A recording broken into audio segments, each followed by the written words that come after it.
Hello everyone. It's James again.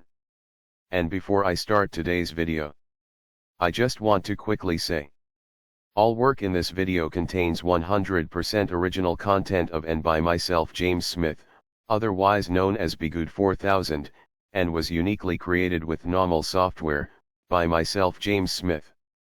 As I purchased commercial rights from NAWMAL to produce my unique and original video with this software. Commentary is uniquely my own thoughts, feelings, and expressions. Now that I have that out of the way, I do hope your day is going way better than fantastic. And your journey to self-betterment is going way better than fantastic as well. Today I wanted to talk about 3 ways. And I know there are more ways. There are likely thousands of ways. But 3 main ways that a narcissist will use your lack of having a support system against you. And this is important, because you want to be aware of what is going on around you at all times. This doesn't mean you can't enjoy yourself without becoming paranoid of everything and everyone around you. No.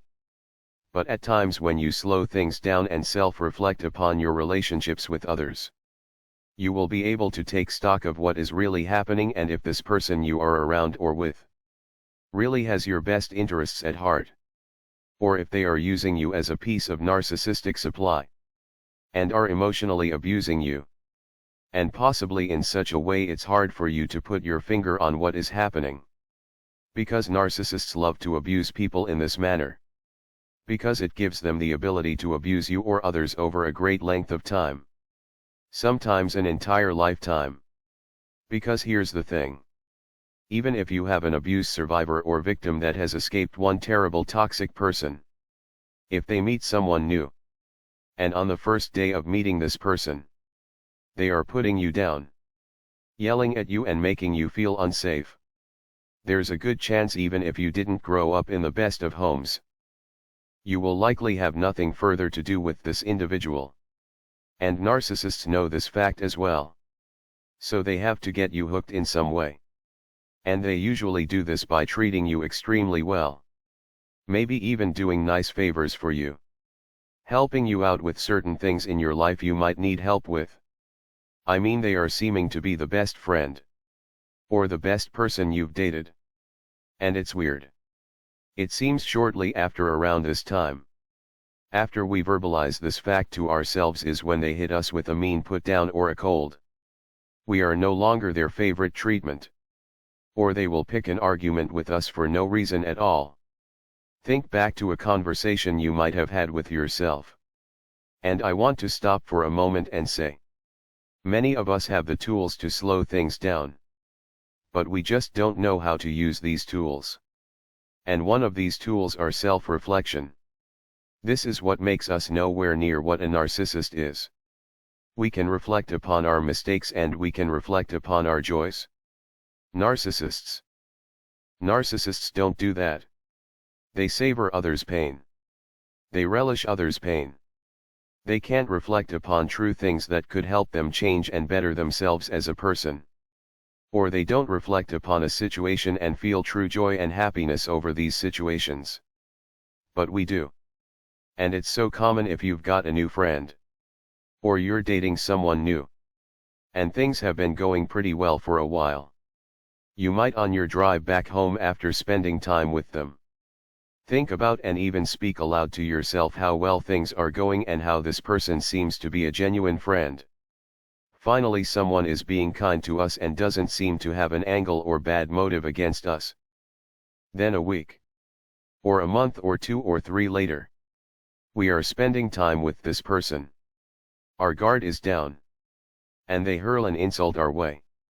Seemingly for no reason whatsoever. And it doesn't seem like the joking back and forth you've done with this person before that never crosses the line into being mean to one another. But this time it's done and said in such a way you can tell there is bad intent. Or least it appears this way. You see, the narcissist does this to you as a test. Because though anyone can fall for this manipulation and abuse tactics, the narcissist knows that those that fall for such an abusive trap usually come from homes where this very thing was done to them. And they make for the best source of supply. Why? Because our lack of a support system will usually allow us to stay and try to figure out what is going on and try to fix things. You see, there was an infamous person that recently passed away in prison. He was known for doing some horrible things, let's just say. Well, before he went on this terrible spree, he joined an experiment group when he was in college. And they gave him substances no one should ever take that altered his mind. And here's the important part. They gave him all kinds of praise for about 6 months or so. They had him write papers on a topic he was extremely good at. And that he had to explain his position. And in front of other people. While he was explaining this topic he was extremely knowledgeable about. They had someone debate him. Purposely set up to ridicule, belittle, and rip apart everything he had to say, even if the guy doing the belittling was speaking complete nonsense. Just so they could see how far they could get this guy being experimented on would explain his points and try to convince them of the truth. Now there has been debates about this person's home life. But it appears he was a loner. He didn't have a lot of people he was super close to. And those that were experimenting on him knew this fact. And this is what you see oftentimes in these secret agent movies. Such as James Bond. You hear rumors of him being an orphan and taken in by the British agencies to train and program to do what it is they want him to do. And why do they do that? Well, so they have no one else they are worried about that can compromise their actions. But it's so much easier to program and manipulate someone that has no one. Because in the case of this guy that lost his mind in this experiment, basically, had he had someone close to him that knew what was going on, they might have tried to say something that might have helped him leave such a situation. Now when someone tries to help, is it always successful? No. Not always. But just like those that were running the experiments and those that manipulate and abuse others, they know there is always a chance someone can get you to snap out of what is going on and go to safety. So support systems. Real trusted and long-term support systems are extremely important, and narcissists and other toxic people know this fact. But what are 3 ways the narcissist will use your lack of a support system against you? Number 1 is your lack of love. You see, when the narcissist drops the metaphoric hammer on you, with poor treatment and mean words and a cold way of acting towards you. Here they were your best friend. Now they act like you aren't that important after all. They know that if you are lacking love, you will hang around and take it. Let's say if you have a few good friends already you've known most of your life. You might not see them all the time, because life can be busy. But you talk to them a couple of times a month. You hang out every now and again. But along with that you have other activities and hobbies outside of your work that bring you joy and happiness. Plus, you have an open communication with these close friends of yours. And if you need to talk to them about something you can. Now here's the reality. Most people wouldn't even talk bad about this new person they met. Let's say you have a few friends you grew up with. And then this new friend you met at work, or at the library, or while doing some other activity. You first set of friends don't know this new person. So it's possible if this person being treated bad by this new friend, they will likely just move on. You see, the narcissist wants to see if you will do exactly that. In their minds they wouldn't hang out with someone that treated them the way they are treating you. And if you hang around you are telling them everything they need to know about you. It was said that the experiments that were done on this man I was talking about, they did these experiments to see how far they had to go to literally take a person that had a high IQ to break and for their mind to split. They wanted to see what it would literally take to break another human being. Because this guy could have dropped out of the experiment more than likely. He could have just not shown up and went about his life. After the first instance where they built him up and then set him up to be belittled and humiliated in front of others, he could have went home and thought to himself, you know, this was stupid. This was not what I signed up for. And he could have just went to his normal classes and went about his day. But he kept going back. And what led him to go back and back and back is what makes or made many of us go back into the den of narcissistic abuse. We are trying to hold on to there has to be a big mistake. And if we just explain in this way or that way, we can get everything understood and sorted out. And this is exactly what this guy's experimenters were wanting him to do. And that's exactly what the narcissists that many of us got tangled up with wanted us to do as well. Because it's telling to them. It tells them what they are doing is indeed working. But it also tells them that there is a great chance, not 100%, but a great chance that you are alone and you don't have anyone meaningful in your life to go to be around, and that care about protecting you. And that is the theme of society today. And a lot of people aren't seeing this fact. Families are frowned upon and aren't being created. And people aren't learning how to connect on a human level. It's just a dog-eat-dog type of situation in a lot of cases. Which is making it a lot easier for a narcissist and other toxic people to find someone that is alone. And that lacks love. That lacks acceptance. No one has really accepted them and who they are as a person. So the narcissist can pretend to accept this person.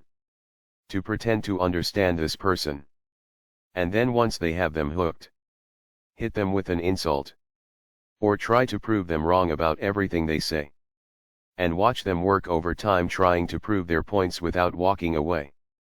And this is why it is so hard to walk away. Aaron Pizzi, who I've talked about before, said that those that come from a solid home do way better in the healing phase after being abused than someone that has no one. I've seen before where someone was going through a nasty breakup. And they said, "Oh, I'm going to stay with my parents." Or "I'm going to stay with my sister and her family." Or "I'm going to stay with my brother." They might even go on a vacation together to develop good times and new experiences away from the abuse they went through. But when you have no one, there seems to be no new experiences. And if you have no money or little money, which is extremely common these days, you can't even afford to go on a trip by yourself. So you are kind of stuck. And yes, we are told we have to be happy with ourselves. And we should. This is a must. However, God made us to be social beings. And many of us are that way. And Satan knows this fact, and so does his narcissists. Way number 2. Their target's inability to recognize a healthy relationship. You see, if you've been treated poorly your entire life, and you've been through this washing machine pattern your entire life, you are hanging out with someone that is super nice. Then later on they are treating you badly out of nowhere. Eventually it becomes all you know. And all you are familiar with. Even though you can't stand it. And hate it. And you want something better for yourself. It becomes at the same time extremely hard to break the cycle. Because you don't know even where to begin. You are just looking at what is happening at the moment and just trying to address what is going on and fix it. Much like that guy that was being experimented on. He was in the moment trying hard to get them to see his points. Not knowing they were mistreating him on purpose as a part of the experiment. And this should let you know. They knew their points were nonsense. They weren't arguing with him because they believed they were truly right. They were doing it to him on purpose as a form of abuse. And so was the narcissists in your life that did the same thing. But when you are in the moment, you can't see it that way. Because if you've been around or have people in your life that have never done that to you before, meaning they have treated you well your entire life. Yes. Maybe a few small issues here and there. But by and large, these relationships have been steady and good. Well, if someone out of the blue starts to treat you bad in front of others, or humiliate you or call you names, you will want to retreat to where you feel comfortable. And if this is to be around people that love you, this means you will likely never see the narcissist again. And this could be a reason they might not reach out to you again. Because they feel that you have figured them out. Meaning, let's say all of this happens to such a person. They retreat back to hanging out with their decent and loving family and friends. And after this so-called friend humiliated them, for no reason in front of others, and say to themselves, I'm never going to talk to this person again. And let's say the so-called friend sends a text. Hey, you want to hang out? And the person that was previously humiliated doesn't answer. Eventually the so-called friend will realize, they figured me out. They probably have friends. They probably have family. They don't need to hang out with me because they have people in their life that don't act this way. You see, we as people retreat to our default settings when we are made uncomfortable. Whatever those default settings may be. And this is in no way means that people with friends or families that are good to them are unable to be tricked and abused by a narcissist. Because they can. But it's a lot harder for them to pull it off because of their default settings of knowing what love looks like and what love doesn't look like. And being able to rely on those default settings is extremely important for them. But if your default settings are a lack of love, a lack of understanding, and being mistreated is normal, it gets easier to get attached and harder to leave. And the narcissist know this fact. Number 3. No one to help or no place to go to recover. Now I kind of touched on this dynamic already. But there is more to this dynamic. You see, most people don't want to talk openly about what bad things another person does to them. Especially if it's hard to put your finger on what is going on. But what they will do is if they have decent people in their life, they will just retreat to spending time with them. And let the healing process take its course without really needing to say too much. Now here's the thing. I think there is a time and a place to tell someone what is going on with you. The reason why some people might not want to do so though is, the person they are telling might not believe them. Or they might be narcissists themselves. Plus we don't want to be known as the person that runs to this person or that person the minute that someone says something or does something wrong to us. We want to handle some things on our own. Which in my opinion doesn't happen anyways. Because God is with us. But I think you know what I mean. People don't want to be a bother to others. And we only want to maybe open up if something we deem as extreme is happening to us. But just knowing you have others that love you and to spend time with us sometimes all one needs. And this goes back to Aaron Pizzi mentioning that those that come from a wonderful family dynamic have an easier time at healing and working through these problems. Because it's easier when you are supported than when you're not. Let's say you have a nasty breakup. And you had a loving brother or sister. And they said, hey, their husband or wife and children were going on a trip to, let's say, the Bahamas. Why don't you come along? We can get you a really good deal on a ticket. You are going to go someplace with someone that doesn't judge you harshly. And has always treated you well. And you get to stimulate your mind with positive situations and experiences that can help replace and right over the top of this nasty breakup. Yes, the nasty breakup is still there. But you have already begun the needed moving forward process in a very positive way. They meaning the narcissist knows. If you have that, it will be a lot easier for you to figure them out and for you to move on. And this type of person doesn't always make for the best long-term supply. It doesn't mean that narcissist can't turn someone like this into long-term supply. It just means it would be a lot more difficult. So again, they look for someone with a low or no support system. So they can't have these new experiences that are positive. The narcissist wants to control the narrative of your life. And when you don't have these positive outside forces, the narcissist has a lot more of an easy time dictating the pace. And you might not even recognize what is going on until it's several years later. Now, why is this so important? So you have something to reflect upon when or if you find yourself in such situations and you are tempted to go back. Or you are tempted to take their phone call and hear them out. Or to give them another chance. It's hard for someone to just cut the metaphoric cord. And it makes sense.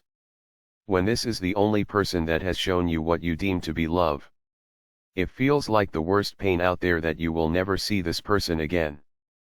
But when you have those that already love you in your life, it's painful. But the new experiences help you get over that initial hurt so you can see what's on the other side of healing. People. Narcissists don't want you to heal. They want to keep on picking at your scab. And to keep you in a state of confusion as to what they are actually doing to you. Self-reflection is great.